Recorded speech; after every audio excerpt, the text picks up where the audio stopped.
بالکل صحیح کہا آپ نے، اور انہی تجربات کی وجہ سے لیوناس نے مغربی فلسفے کی بنیادوں کو ہی چیلنج کر دیا۔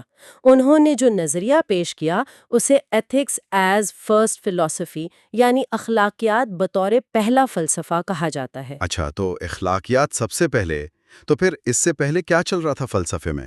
دیکھیں، لیوناس کے اپنے اساتذہ تھے ہسرل اور ہائیڈگر، اور ہائیڈگر کا شمار تو 20ویں صدی کے سب سے بڑے فلسفیوں میں ہوتا ہے۔ ہائیڈگر کا سارا زور بینگ یعنی وجود پر تھا۔ وہ کہتے تھے کہ انسان کا سب سے بڑا کام اپنے وجود کو سمجھنا اور اپنی موت کی طرف سفر کو سمجھنا ہے۔ وہی آئینے والی بات ہو گئی نا کہ انسان تنہا ہے اور اپنے ہی عکس کو دیکھ رہا ہے، تو لیویناس نے اسے رد کر دیا۔ 100% رد کر دیا۔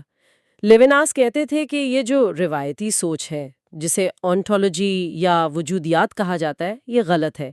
جیسے ہی آپ اپنے وجود کو پہلا درجہ دیتے ہیں، وہیں سے جنگ اور تشدد شروع ہوتا ہے۔ انہوں نے پاسکل کے ایک کال کا حوالہ دیا جو بہت زبردست ہے۔ کیا کال ہے وہ؟ پاسکل نے کہا تھا، یہ دھوپ میں میری جگہ ہے، یہیں سے دنیا پر غاصبانہ قبضہ کا آغاز ہوا۔ واہ، یہاں بات واقعی بہت دلچسپ ہو جاتی ہے۔ اس کا مطلب ہے کہ جب میرا پہلا سوال یہ ہوتا ہے کہ میرا کیا حق ہے، تو لاشعوری طور پر میں دوسروں کو اپنے لیے خطرہ سمجھنے لگتا ہوں۔ بالکل، آپ دوسروں کو اپنی بقا کے لیے رکاوٹ سمجھنے لگتے ہیں۔ اگر میں اسے ایک مثال سے جوڑوں، ڈیکارٹ کا مشہور جملہ ہم سب نے سنا ہے کہ میں سوچتا ہوں اس لیے میں ہوں۔ وہاں بھی سارا زور اس بات پر ہے کہ میری سوچ میرے وجود کو ثابت کر رہی ہے۔ لیکن لیویناس تو بالکل الٹ بات کر رہے ہیں۔ بالکل، لیوناس کے مطابق ہم یہ کہہ سکتے ہیں کہ میں دوسروں کے لیے ذمہ دار ہوں، اس لیے میں ہوں۔ صحیح، اور یہ بالکل فطری بھی لگتا ہے۔ فرض کریں آپ سڑک پر چل رہے ہیں اور اچانک کوئی اجنبی آپ کے سامنے ٹھوکر کھا کر گر جاتا ہے، تو آپ کیا کریں گے؟ ظاہر ہے میں فوراً ہاتھ بڑھاؤں گا۔ اس لمحے دماغ کوئی لمبا چوڑا حساب کتاب تو نہیں کرتا نا کہ اس کی مدد کروں یا نہیں، اس سے مجھے کیا فائدہ ہوگا۔ ہمارے اندر ایک فطری کھنچاؤ پیدا ہوتا ہے مدد کرنے کا۔ اور یہی وہ مقام ہے جہاں لیوناس کی سوچ روایتی فلسفے سے الگ کھڑی ہوتی ہے۔ اور آپ جانتے ہیں وہ کون سی چیز ہے جو ہمارے اندر یہ فطری رد عمل پیدا کرتی ہے؟ لیوناس اسے کہتے ہیں دوسرے انسان کا چہرہ، یعنی the face of the other۔ چہرہ؟ مطلب محض ایک جسمانی چہرہ؟ نہیں، چہرے سے مراد صرف آنکھ، ناک یا شکل نہیں ہے۔ چہرہ دراصل دوسرے انسان کی کمزوری، اس کی بے بسی اور اس کے ولنریبل ہونے کا احساس ہے۔ لیوناس کہتے ہیں کہ جب ہم کسی دوسرے انسان کے چہرے کو دیکھتے ہیں تو وہ ہماری خود غرضی کو روکتا ہے اور ہمیں خاموش حکم دیتا ہے کہ تم قتل نہیں کرو گے۔ تم قتل نہیں کرو گے؟ یہ تو بائبل کا حکم لگتا ہے، لیکن کیا اس کا مطلب صرف جان سے مارنا ہے؟ نہیں، اس کا مفہوم بہت گہرا ہے۔ قتل نہ کرنے کا مطلب یہ بھی ہے کہ تم مجھے نظر انداز نہیں کرو گے، تم مجھے اکیلا نہیں چھوڑو گے۔ اچھا، اب مجھے سمجھ آ رہا ہے۔ ہم سڑک پر کسی بھکاری کو دیکھتے ہیں تو اکثر نظریں کیوں چرا لیتے ہیں؟ اس لیے نہیں کہ ہم برے ہیں، بلکہ اس لیے کہ اگر ہم نے اس کی آنکھوں میں دیکھ لیا، اس کے چہرے کا سامنا کر لیا، تو لیوناس کے مطابق ہم پر ایک ذمہ داری عائد ہو جائے گی۔ بالکل، وہ چہرہ ایک ڈیمانڈ کرتا ہے۔ وہ چہرہ کسی دائرے میں قید نہیں ہو سکتا۔ یہ لامحدودیت یعنی انفینٹی کی طرف اشارہ کرتا ہے۔ مطلب وہ چہرہ مجھے میری ذات کے خول سے نکال کر ایک لامحدود ذمہ داری کے سامنے لا کھڑا کرتا ہے۔ لیکن یہاں ایک سوال پیدا ہوتا ہے، اگر دوسرے کے چہرے میں اتنی طاقت ہے تو اس ذمہ داری کی کوئی حد بھی تو ہوگی نا؟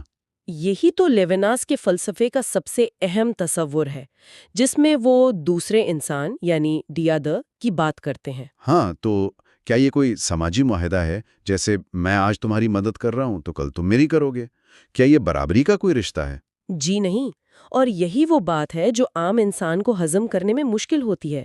یہ تعلق بالکل ایسیمیٹرکل ہے، یعنی غیر متوازی۔ اس میں کوئی برابری کا سودا نہیں ہے۔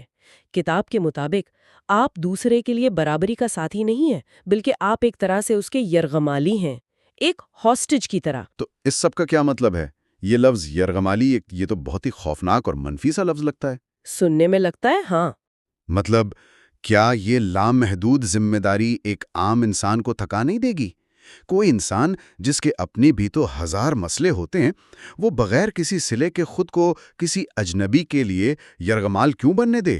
یہ تو کچھ وہ اسٹاک ہوم سنڈروم والی بات لگ رہی ہے۔ میں سمجھ سکتی ہوں کہ آپ ایسا کیوں سوچ رہے ہیں، لیکن اگر ہم اسے وسیع تناظر میں دیکھیں تو یہ یرغمال ہونا کوئی غلامی یا سزا نہیں ہے۔ تو پھر کیا ہے؟ دراصل یہی ہماری حقیقی آزادی ہے۔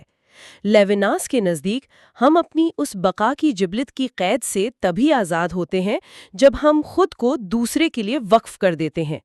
اسے وہ سبسٹیٹیوشن یا تبادلہ کہتے ہیں، یعنی خود کو مٹا کر دوسرے کی جگہ لینا۔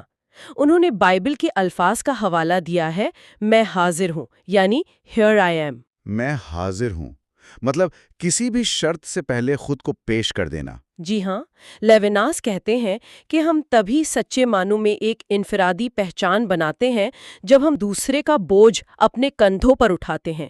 یہ ایثار کا عمل ہی انسان کی سب سے بڑی معراج ہے۔ ہاں، یعنی ہماری حقیقی آزادی اور ہماری منفرد پہچان اپنے ہی اندر گم رہنے میں نہیں ہے، بلکہ خود کو پس پشت ڈال کر دوسروں کی جگہ لینے میں ہے۔ واقعی یہ سوچ روایتی فلسفے سے کتنی مختلف ہے اور کتنی ضروری بھی ہے۔ بالکل۔ تو اگر ہم اس ساری بحث کا نچوڑ نکالیں تو وہ یہی ہے کہ فلسفہ اور علم صرف کتابیں پڑھنے اور مشکل اصطلاحات کو رٹنے کا نام نہیں ہے، یہ اس بات کو سمجھنے کا نام ہے کہ ہمیں سب سے پہلے دوسروں کے لیے اپنی ذمہ داری پر غور کرنا چاہیے، نہ کہ صرف اپنی ذات پر۔ بے شک، اور جب ہم لیوناس کی نظر سے دنیا کو دیکھتے ہیں تو ہمیں سمجھ آتا ہے کہ یہی وہ سوچ ہے جو ہمیں ایک بہتر اور ہمدرد معاشرہ بنانے میں مدد دے سکتی ہے۔ تو یہ تھا پہلا حصہ جس میں ہم نے کتاب کا تعارف اور بنیادی نظریہ سمجھا۔ اگلے حصے میں ہم وجود یعنی ایگزسٹنس اور بینگ کے تصور کو آسان انداز میں سمجھیں گے۔ ہاں، وہ حصہ بھی بہت اہم ہونے والا ہے کیونکہ وہ لیوناس کے فلسفے کو مزید واضح کرے گا۔ بالکل، لیکن جانے سے پہلے اس ساری گفتگو کی روشنی میں ایک آخری نکتہ جو بہت فکر انگیز ہے۔ آج کے اس جدید دور میں جہاں ہر طرف سیلف کیئر اور صرف اپنی ذات پر توجہ دینے پر سب سے زیادہ زور دیا جاتا ہے، تو کیا لیوناس کی یہ لامحدود ذمہ داری اور یہ یرغمال بننے والا تصور ہماری موجودہ طرز زندگی کے بالکل برعکس کھڑا نظر نہیں آتا؟ واقعی یہ تو بالکل اپوزٹ ہے۔ تو ذرا سوچئے گا، کیا ہماری حقیقی آزادی واقعی اپنے خول میں بند رہنے میں ہے یا خود کو پس پش ڈال کر دوسروں کے کام آنے میں؟ اس پر ضرور غور کیجیے گا۔ اگلی قسط کے لیے اپنا خیال رکھیے گا۔ کوئک لٹ سمریز میں خوش آمدید۔ آگے بڑھنے سے پہلے میں بس یہ یاد دلانا چاہتا تھا کہ چینل کو سبسکرائب کرنا مت بھولیں تاکہ آپ کو ایسے ہی مزید آسان خلاصے ملتے رہیں۔ تو آج ہم اس ڈیپ ڈائیو کے دوسرے حصے کا آغاز کر رہے ہیں۔ بالکل، اور آج کا ہمارا موضوع واقعی بہت دلچسپ ہے۔ آج ہم وجود یعنی ایگزسٹنس اور بینگ کے تصور کو سمجھیں گے ایمینوئل لیوناس کے نقطہ نظر سے۔ ہاں، اور ہمارا مشن یہ ہے کہ میرا مطلب ہے ہم یہ کھوج لگائیں گے کہ لیوناس کی کتاب دی لیوناس ریڈر کے مطابق وجود محض سانس لینا یا بس ہونا نہیں ہے، بلکہ یہ اس بارے میں ہے کہ ہم اس دنیا میں دوسروں کے ساتھ رہتے کیسے۔ صحیح، تو چلیں اس کو کھول کر دیکھتے ہیں۔ دیکھیں، روایتی فلسفہ ہمیشہ سے انسان کو ہی کائنات کا مرکز مانتا آیا ہے، لیکن آج ہم دیکھیں گے کہ ہمارا وجود در حقیقت دوسروں کا کتنا محتاج ہے۔ یہ بات تھوڑی حیران کن ہے، کیونکہ اگر ہم آج کل کی بات کریں تو ایسا لگتا ہے جیسے ہم کسی ویڈیو گیم میں ہیں اور ہر انسان خود کو مین کیریکٹر سمجھتا ہے۔ ہاں، وہ جسے آج کل ہم مین کیریکٹر سنڈروم کہتے ہیں۔ بالکل، اور باقی سب لوگ بس بیک گراؤنڈ کیریکٹرز یا این پی سیز لگتے ہیں۔ بظاہر تو یہ بڑا اپکشش لگتا ہے، جسے ہم آج کل سیلف کیئر یا اپنی ذات پر توجہ دینا بھی کہتے ہیں۔ تو لیوناس کے مطابق یہی وہ سوچ ہے جسے وہ دنیا کے تمام تر تشدد اور غاصبانہ قبضے کی جڑ مانتا ہے۔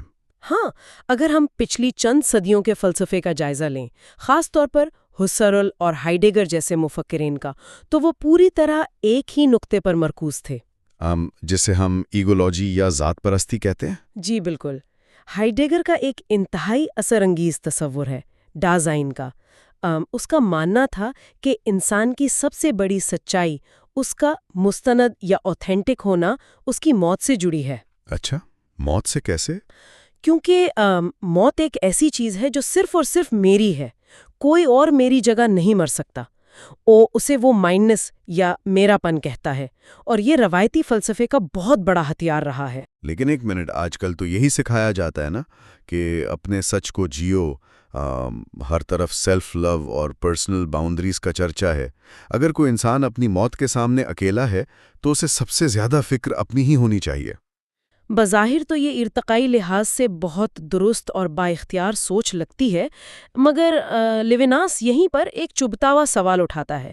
وہ کہتا ہے کہ اگر سب کچھ میں ہوں تو پھر وہ دوسرا انسان جو میرے سامنے کھڑا ہے اس کی حیثیت کیا رہ جاتی ہے؟ تو کیا وہ محض ایک رکاوٹ بن جاتا ہے یا پھر مقاصد حاصل کرنے کا کوئی ٹول؟ بالکل، اور ہسرل اور ہائیڈگر کے ہاں دنیا کو سمجھنے کا طریقہ یہی تھا کہ ہر چیز کو اپنے ادراک کے تابع کر دو۔ لیوناس مشہور مفکر پاسکل کا ایک کال پیش کرتا ہے، دھوپ میں میری جگہ۔ دھوپ میں میری جگہ، اس کا کیا مطلب ہوا؟ میرا مطلب ہے، پاسکل کہتا ہے کہ دنیا میں قبضے اور ناانصافیوں کی شروعات اسی ایک دعوے سے ہوتی ہے۔ جب انسان کہتا ہے کہ یہ دھوپ میں میری جگہ ہے تو وہ غیر ارادی طور پر کسی دوسرے کو سائے میں دھکیل رہا ہوتا ہے۔ اوہ واہ! تو جب ہم فلسفے میں انسان کو صرف اپنی بقا کے خول میں قید کر دیتے ہیں تو وہیں سے استحصال کا جواز پیدا ہوتا ہے۔ صحیح کہا آپ نے۔ اگر ہر شخص اپنی جگہ کے لیے لڑ رہا ہے تو دنیا تو ایک جنگل بن جائے گی نا، جہاں صرف طاقتور کا وجود ہی مانا جائے گا۔ یہ بات واقعی ذہن کو جھنجھوڑنے والی ہے۔ یہاں بات بہت دلچسپ ہو جاتی ہے۔ اگر یہ میں والی سوچ اتنی تباہ کن ہے تو پھر اس کا متبادل کیا ہے؟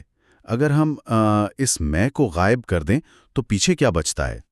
لیوناس کا متبادل کسی پرسکون مشرقی نروان کی طرف نہیں لے جاتا، بلکہ وہ ایک انتہائی ہیبت ناک تصور پیش کرتا ہے جسے وہ ال یا دیر از کا نام دیتا ہے۔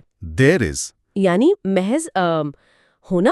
ہاں، فرض کریں دنیا کی ہر چیز فنا ہو جائے اور خود انسان کا اپنا شعور بھی مٹ جائے، جو باقی بچے گا وہ کوئی سکون نہیں ہوگا، بلکہ ایک گمنام اور بے چہرہ وجود کی بھاری گونج ہوگی۔ کوئی شخص نہیں، بس ایک دم گھونٹنے والا ہونا۔ مجھے یہ بالکل بے خوابی یا انسومنیا کی راتوں جیسا محسوس ہو رہا ہے، جب انسان شدید تھکا ہو، سونا چاہتا ہو مگر نیند کوسوں دور ہو۔ ہاں بالکل، اور رات کی وہ خاموشی خود ایک بوجھ بن جاتی ہے۔ جی، ایسا لگتا ہے جیسے اندھیرا خود کچھ کہہ رہا ہے، یا جیسے کسی سمندری سیپ کو کان پر رکھا جائے تو اس میں سے ایک مسلسل گونج سنائی دیتی رہتی ہے جس سے انسان بھاگنا چاہتا ہے۔ صحیح، لیوناس نے باقاعدہ بے خوابی ہی کی مثال دی ہے۔ ڈیکارٹ جیسے پرانے فلسفی کہتے تھے کہ تنہائی میں انسان کو اپنے وجود کا یقین اور سکون ملتا ہے، مگر لیوناس کہتا ہے کہ تنہائی دراصل ایک ڈراونا خواب ہے۔ تو انسان تنہائی میں کبھی اکیلا نہیں ہوتا، بلکہ وجود کے اس اندھے بوجھ تلے دبا ہوتا ہے۔ یہ تو ایک نہ ختم ہونے والی قید لگتی ہے۔ بالکل، اور اس گھٹن سے، اس دیر از کی ہیبت ناک قید سے ہمیں صرف ایک ہی چیز نکال سکتی ہے، اور وہ ہے دوسرا انسان، یعنی دی ادر۔ اچھا، تو راستہ ہمارے اندر نہیں، باہر ہے۔ جی ہاں، لیوناس کے نزدیک اخلاقیات یا ایتھکس جو ہے نا، وہ علم الوجود یا انٹولوجی سے پہلے آتی ہے۔ وہ کہتا ہے ایتھکس از فرسٹ فلسفی۔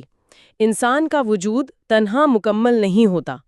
تو اس سب کا مطلب کیا ہے؟ میرا مطلب ہے، کیا بقا کا قانون یہ نہیں کہ انسان پہلے اپنے وجود کو محفوظ کرے، جیسے ہوائی جہاز میں کہتے ہیں نا کہ دوسروں کی مدد کرنے سے پہلے اپنا آکسیجن ماسک پہنے؟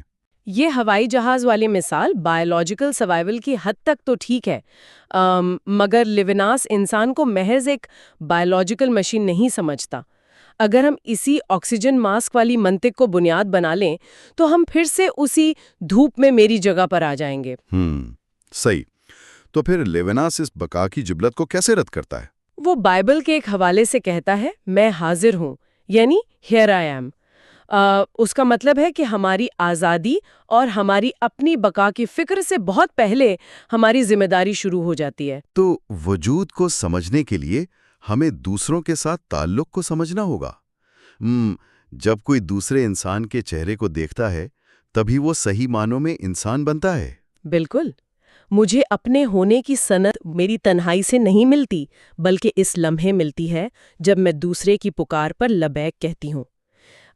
دوسرے کا چہرہ ہمیں ہمارے خول سے باہر نکالتا ہے۔ لیکن جب ہم اس نظریے کو عملی زندگی میں دیکھتے ہیں تو کتاب کا ایک بہت اہم حصہ سامنے آتا ہے جسے لیوناس سبسٹیٹیوشن یا متبادل بننا کہتا ہے۔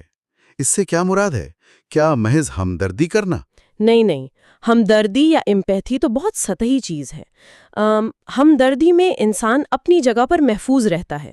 متبادل بننے کا مطلب ہے خود کو مکمل طور پر بنا کسی شرط کے دوسرے کی جگہ پر رکھ دینا۔ یہ ایک منٹ، مکمل طور پر مطلب دوسرے کی غلطیوں کا بوجھ بھی اٹھانا؟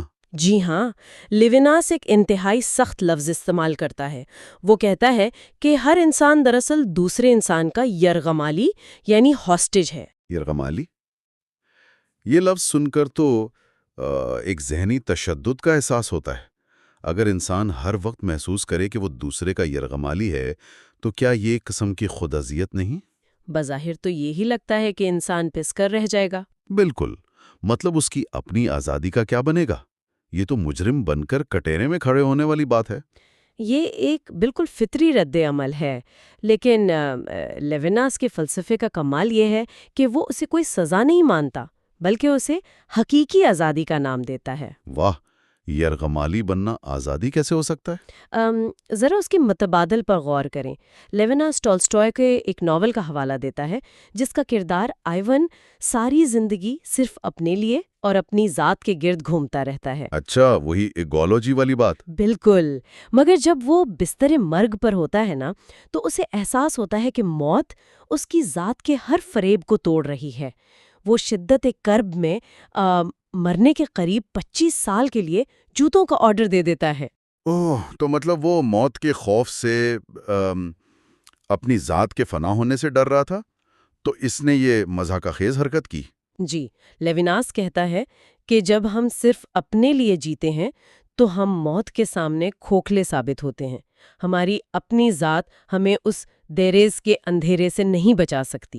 تو پھر جب انسان اپنی ذات کے خول کو توڑ کر بے غرضی کا مظاہرہ کرتا ہے اور دوسرے کا بوجھ اٹھاتا ہے تو دراصل وہ موت کے خوف پر فتح پا رہا ہوتا ہے۔ 100%۔ اور یہی انسانیت کی معراج ہے۔ دوسرے کا یرغمالی بن کر ہی ہم اس اندھے گمنام وجود کی قید سے حقیقی طور پر آزاد ہوتے ہیں۔ کتنا عجیب مگر گہرا تضاد ہے یہ۔ ہم جتنا خود کو بچاتے ہیں اتنا ہی گھٹن میں دھنستے ہیں، اور جتنا دوسرے کی طرف ہاتھ بڑھاتے ہیں اس خلا سے باہر نکل آتے ہیں۔ بالکل صحیح کہا آپ نے۔ ہمارا وجود صرف ایک ساکت ہونا نہیں ہے بلکہ دوسروں کے ساتھ رہنا ہے۔ تو اگر ہم آج کی گفتگو کا نچوڑ نکالیں تو پرانا فلسفہ صرف اپنی ذات کو سمجھنے کی کوشش کرتا تھا جو نامکمل ہے۔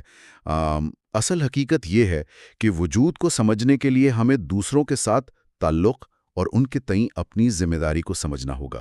جی، اور اس ذمہ داری کو قبول کیے بغیر ہمارا کوئی بھی دعویٰ محض ایک فریب ہے۔ تو یہ تھا ہمارا دوسرا حصہ۔ اگلے حصے میں ہم وقت یعنی ٹائم اور دوسرے انسان کے تعلق کو سمجھیں گے، لیکن جانے سے پہلے میں سننے والوں کے لیے ایک فکری سوال چھوڑنا چاہتا ہوں۔ جی، ضرور بتائیں۔ اگر ہمارا اپنی جگہ پہ کھڑا ہونا ہی اس بات کا ثبوت ہے کہ ہم نے شاید کسی دوسرے کی جگہ لی ہوئی ہے، تو کل جب ہم کسی ہجوم میں داخل ہوں گے تو کیا ہمارا دوسروں کو دیکھنے کا نظریہ اور اپنی موجودگی کا احساس پہلے جیسا ہی رہے گا؟ ہاں، یہ واقعی ایسا سوال ہے جو ہمیں سونے نہیں دے گا۔ کیا ہم اس خاموش بوجھ کو محسوس کرنے کا حوصلہ رکھتے ہیں؟ بالکل۔ اسی سوچ کے ساتھ آج کے ایپیسوڈ کو یہیں ختم کرتے ہیں۔ اگلے حصے میں ملتے ہیں۔ کوئکلیٹ سمریز میں خوش آمدید۔ چینل کو ضرور سبسکرائب کریں تاکہ علم کا سفر جاری رہے۔ تو آج کے اس گہرے مطالعے میں ہم جس موضوع پر بات کرنے والے ہیں وہ بہت ہی خاص ہے۔ مطلب موضوع ہے وقت اور دوسرا انسان۔ جی، اور یہ ایک ایسا موضوع ہے جو مجھے ذاتی طور پر بہت پراسرار لگتا ہے۔ بالکل، اور اس مطالعے کے لیے ہمارا جو بنیادی ماخذ ہے وہ مشہور فلسفی ایمینوئل لیوناس کی کتاب دی لیوناس ریڈر، اس کا تیسرا حصہ ہے۔ صحیح۔ اور اگر ہم اس گہرے مطالعے کے مشن کی بات کریں تو مقصد اس حیرت انگیز تصور کو سمجھنا ہے کہ دیکھیں، وقت صرف گھڑی کی ٹک ٹک کا نام نہیں ہے، بلکہ یہ دراصل انسانی تعلقات سے بنتا ہے۔ رائٹ. ہم دیکھیں گے کہ کس طرح کوئی دوسرا انسان ہمارے وقت کو معنی دیتا ہے اور کیوں انسان اکیلا کبھی مکمل نہیں ہوتا. بالکل، اور یہ موضوع ہماری روزمرہ کی زندگی اور ہمارے رشتوں کے حوالے سے بہت اہمیت رکھتا ہے۔ کیونکہ ہم اکثر وقت کو بہت ہی سیدھی اور نپی تلی چیز سمجھتے ہیں نا. ہاں، جیسے دیوار پر لگی گھڑی کی ٹک ٹک ہو گئی یا کیلنڈر کی تاریخیں. مطلب انسان سوچتا ہے وقت گزر رہا ہے یا میرے پاس وقت کم ہے. بالکل، ہم اسے ایک ایسی چیز سمجھتے ہیں جسے ہم مینج کر سکتے ہیں، لیکن لیوناس کے ہاں ایسا بالکل نہیں ہے۔ وہ اس روایتی سوچ کو پوری طرح سے جڑ سے ہلا دیتا ہے۔ تو پھر چلیں اس کو بالکل شروع سے سمجھتے ہیں. میرے نوٹس کے مطابق لیوناس بات کا آغاز انسان کی تنہائی یعنی سولیٹیوڈ کے تصور سے کرتا ہے. وہ کہتا ہے کہ انسان اپنی دنیا پر عبور حاصل کرنے کی کوشش کرتا ہے اور زندگی کے دنیاوی لطف جسے وہ انجوائمنٹ کہتا ہے اس کے ذریعے خود کو مکمل سمجھتا ہے. جی، اور یہاں لطف اندوزی سے مراد کوئی عارضی خوشی نہیں ہے۔ لیوناس کے نزدیک یہ وہ بنیادی طریقہ ہے جس سے انسان اس دنیا میں اپنا وجود قائم کرتا ہے۔ مطلب جیسے کوئی اچھا کھانا کھانا یا کوئی فلم دیکھنا. پر اپنا کنٹرول قائم کر رہے ہوتے ہیں۔ لیوناس کے مطابق جب ہم دنیا کی چیزوں سے لطف اندوز ہو رہے ہوتے ہیں تو ہم ہر بیرونی چیز کو اپنا بنا رہے ہوتے ہیں۔ سمجھ گیا. لیکن اس میں مسئلہ کیا ہے؟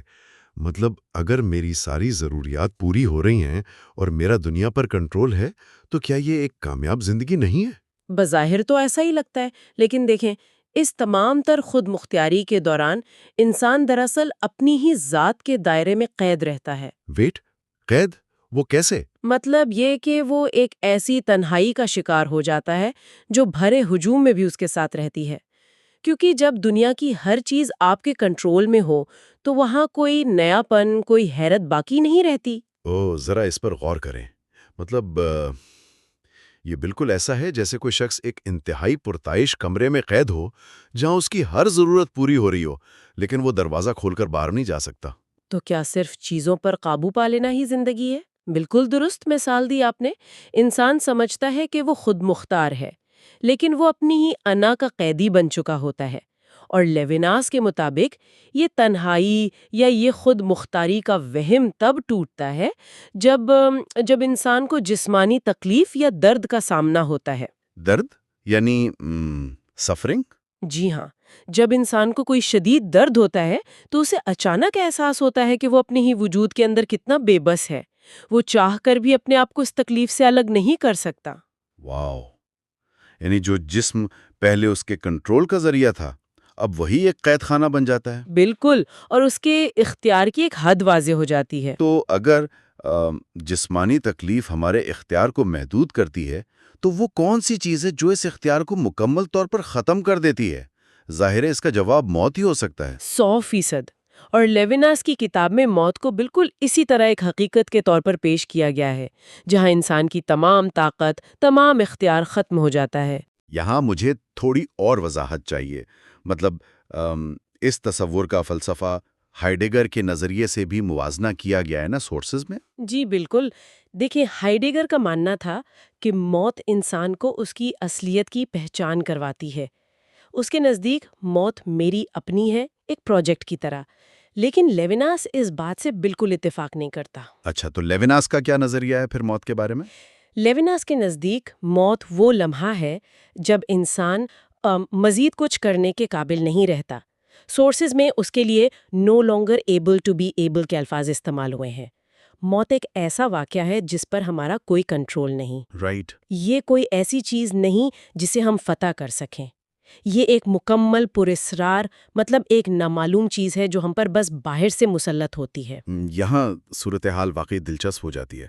یعنی موت کسی پروجیکٹ کی طرح نہیں جسے ہم پلان کر سکیں، بلکہ یہ تو ایک ایسے بن بلائے مہمان کی طرح ہے جو آپ کے گھر کے کسی اصول کو نہیں مانتا. بالکل، بہت ہی عمدہ تشبیہ دی آپ نے۔ شکریہ. لیکن مجھے ایک بات یہاں سمجھ نہیں آ رہی. ہم بات کر رہے ہیں وقت اور دوسرے انسان کی. یہ موت کے پراسرار خوف اور بے بسی کا تعلق دوسرے انسان سے کیسے جڑتا ہے؟ یہ بہت ہی شاندار فلسفیانہ موڑ ہے۔ ذرا سوچیں، جس طرح موت ایک نامعلوم مستقبل ہے جس پر ہمارا کوئی اختیار نہیں، بالکل اسی طرح لیوناس کے مطابق دوسرا انسان بھی ایک نامعلوم مستقبل ہے۔ اچھا، وہ کیسے؟ جب ہم کسی دوسرے انسان کے آمنے سامنے ہوتے ہیں تو ہم دراصل ایک ایسے اسرار کے سامنے کھڑے ہوتے ہیں جسے ہم کبھی پوری طرح کنٹرول نہیں کر سکتے۔ دوسرا انسان کوئی بے جان چیز تو نہیں ہے نا جسے ہم استعمال کر لیں۔ صحیح، مطلب اس کے اپنے خیالات اور رد عمل ہیں جو ہماری گرفت سے باہر ہیں۔ تو کیا اس کا مطلب یہ ہے کہ دوسرا انسان ہماری اس تنہائی اور خود مختاری کے وہم کو توڑ دیتا ہے؟ بالکل ایسا ہی ہے، اور یہیں سے ہم وقت کے تصور کی طرف آتے ہیں۔ لیوناس کے مطابق مستقبل کوئی ایسی چیز نہیں جسے ہم اپنے ذہن میں تخلیق کرتے ہیں، جیسا کہ سارترے یا برگسان جیسے فلسفیوں کا خیال تھا۔ تو پھر حقیقی مستقبل کیا ہے؟ حقیقی مستقبل وہ ہے جو مکمل طور پر غیر متوقع ہو، جو ہمیں اپنی گرفت ملے، اور چونکہ دوسرا انسان بالکل نامعلوم اور ہمارے اختیار سے باہر ہے، اس لیے لیوناس کہتا ہے کہ دراصل مستقبل ہی دوسرا انسان ہے۔ ویٹ، واقعی مستقبل ہی دوسرا انسان ہے؟ جی بالکل، وقت کا اصل مطلب تب بنتا ہے جب ہم دوسروں کے ساتھ جڑتے ہیں۔ اگر انسان بالکل اکیلا ہو تو لیوناس کے مطابق اس کا کوئی وقت، کوئی مستقبل نہیں ہوتا۔ یہ تو بہت ہی گہری بات ہے۔ تو اس کا مطلب یہ ہوا کہ وقت کوئی خالی سڑک نہیں جس پر ہم اکیلے چل رہے ہیں، بلکہ وقت اس شخص کی طرح ہے جو اس سڑک پر ہمارے سامنے سے آ رہا ہے۔ بالکل، بہت خوبصورت انداز میں سمیٹا آپ نے۔ لیکن ایک سوال میرے ذہن میں آ رہا ہے، اگر کوئی شخص فرض کریں ایک ویران جزیرے پر بالکل تنہا ہو، تو کیا اس کا وقت رک جاتا ہے؟ وہاں تو سورج بھی نکلے گا، وہ بوڑھا بھی ہوگا۔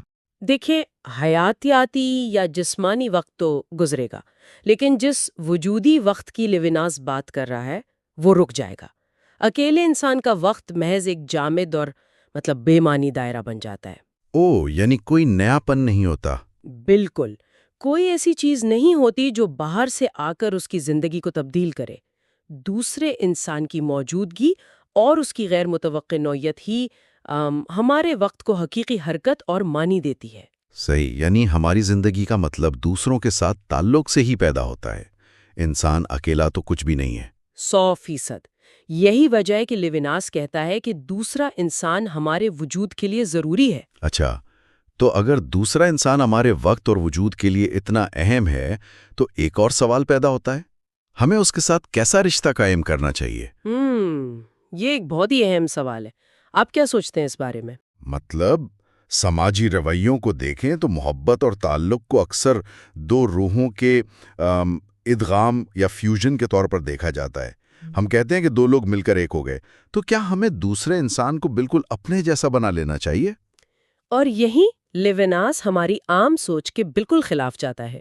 وہ کہتا ہے کہ یہ نظریہ بالکل غلط ہے۔ افلاطون کی روایات کے برعکس سچا رشتہ، جسے وہ ایرس یا سچی محبت کہتا ہے، دوسرے انسان پر قبضہ کرنے کا نام نہیں ہے۔ تو پھر کیا ہے؟ کیا ہم اسے جاننے کی کوشش بھی نہ کریں؟ کوشش کریں، لیکن یہ سمجھ لیں کہ اسے مکمل طور پر فتح نہیں کیا جا سکتا۔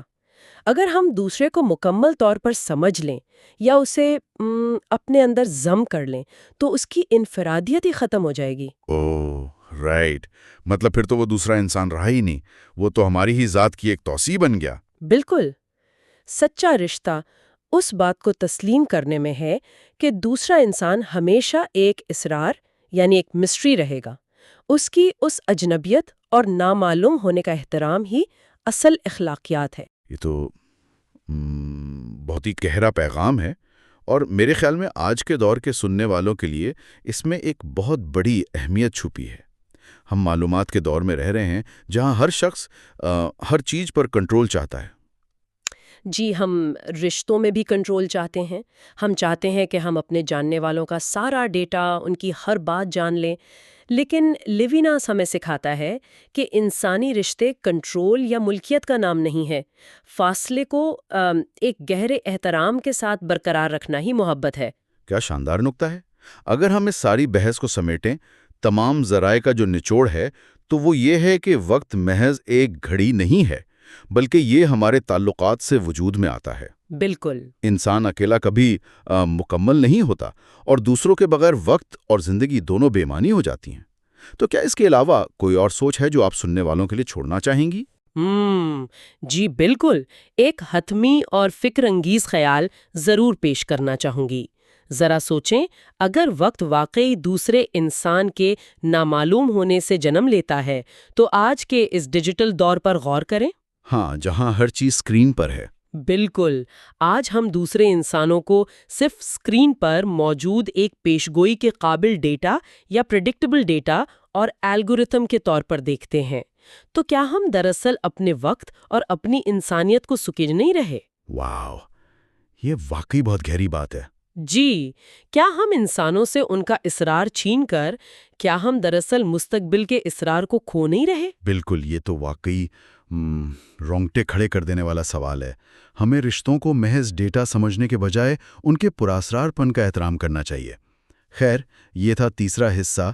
اگلے حصے میں ہم اخلاقیات یا ایتھکس کو پہلی فلسفہ کے طور پر سمجھیں گے۔ سبسکرائب کریں تاکہ آپ مزید فلسفیانہ خیالات آسانی سے سمجھ سکیں۔ تو آج کے اس گہرے مطالعے میں ہم ایک بہت ہی دلچسپ اور کچھ حد تک پریشان کر دینے والے احساس پر بات کرنے والے ہیں۔ بالکل، اور یہ وہ احساس ہے جو ہم سب نے کبھی نہ کبھی ضرور محسوس کیا ہوتا ہے نا؟ ہاں بالکل، میرا مطلب ہے کہ تصور کریں آپ ایک پرہجوم سڑک پر چل رہے ہیں، آپ کا ذہن بس اپنے ہی کاموں میں الجھا ہوا ہے، اور اچانک آپ کے سامنے ایک اجنبی شخص ٹھوکر کھا کر گر جاتا ہے۔ صحیح۔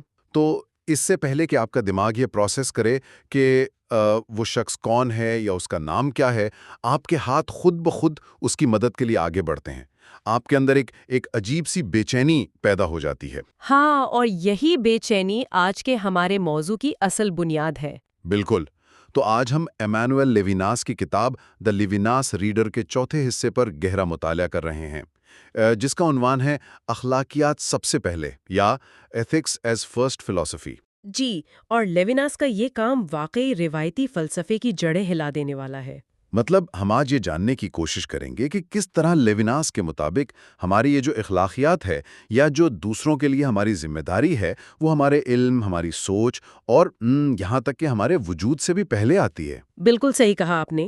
دیکھیں، اگر ہم مغربی فلسفے کی پوری روایت کو دیکھیں نا، مطلب ارسطو سے لے کر ڈیکارٹس اور ہائیڈگر تک، تو ان سب کا ماننا یہی تھا کہ انسان کا سب سے پہلا کام جاننا ہے۔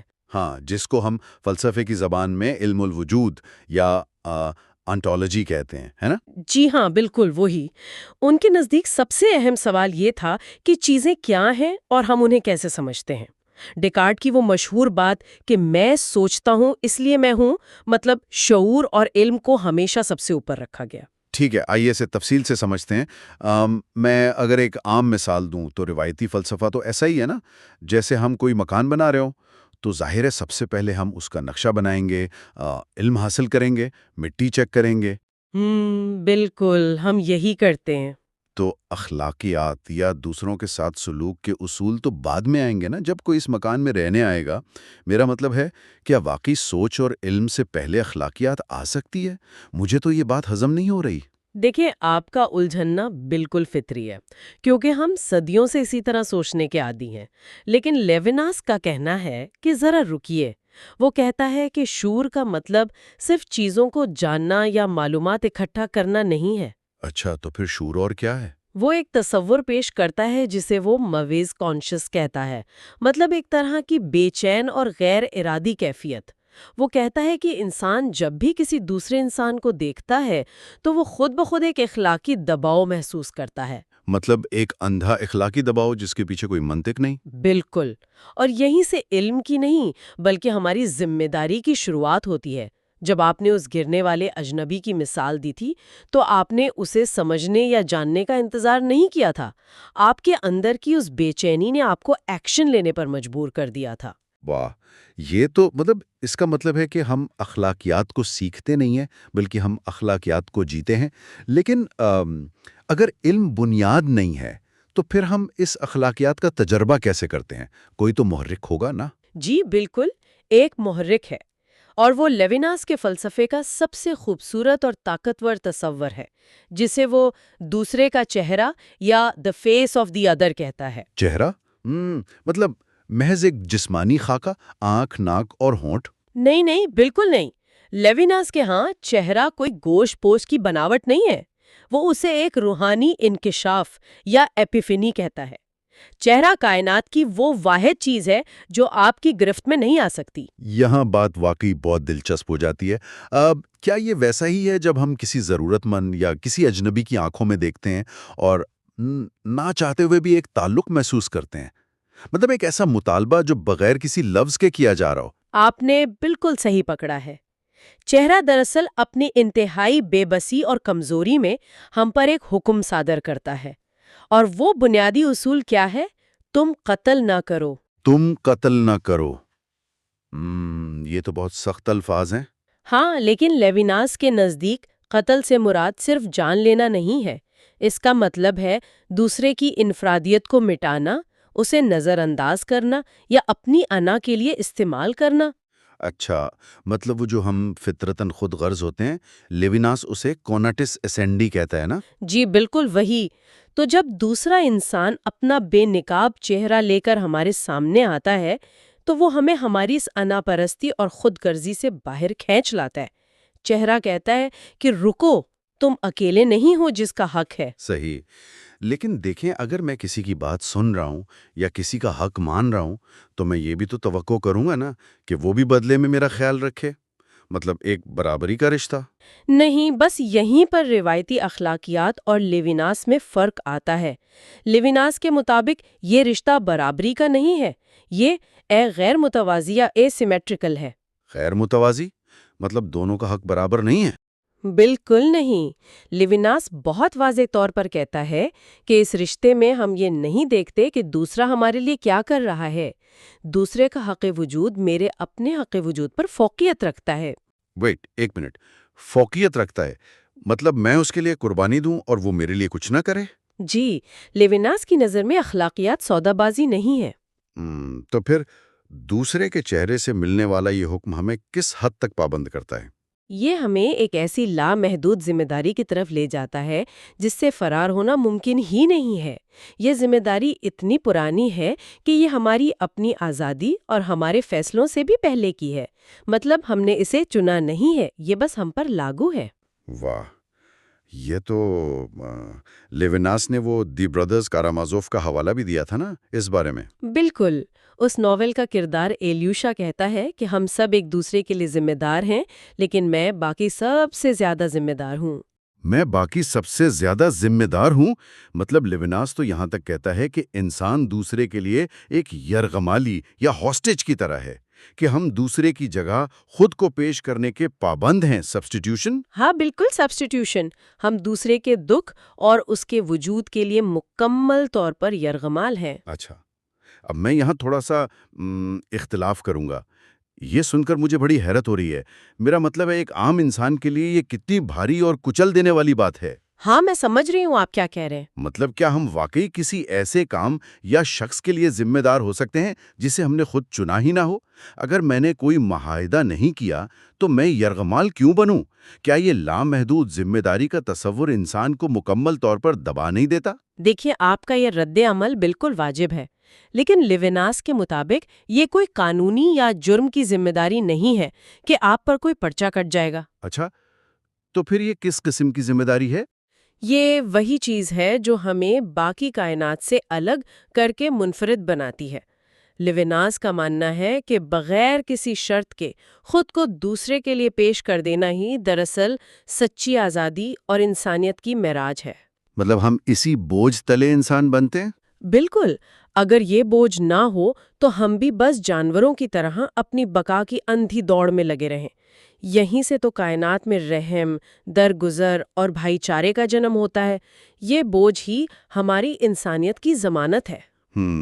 ٹھیک ہے، بات سمجھ تو آ رہی ہے، لیکن پھر میرا ایک اور سوال ہے۔ اگر ہماری پوری زندگی دوسروں کی ذمہ داری سے ہی بندھی ہی ہے تو پھر ہمارے اپنے وجود کا کیا مقصد ہے؟ یہ بہت گہرا سوال ہے۔ فلسفے میں آپ کو یاد ہوگا ہیملٹ کا وہ مشہور سوال۔ ہاں، وہ ہونا یا نہ ہونا، ٹو بی اور ناٹ ٹو بی۔ جی بالکل۔ تو لیویناس کہتا ہے کہ فلسفے کا سب سے بڑا سوال ہیملٹ کا یہ سوال نہیں ہے۔ اصل سوال یہ ہے کہ کیا میرے ہونے کا کوئی جواز ہے؟ کیا میرا وجود اخلاقی طور پر درست ہے؟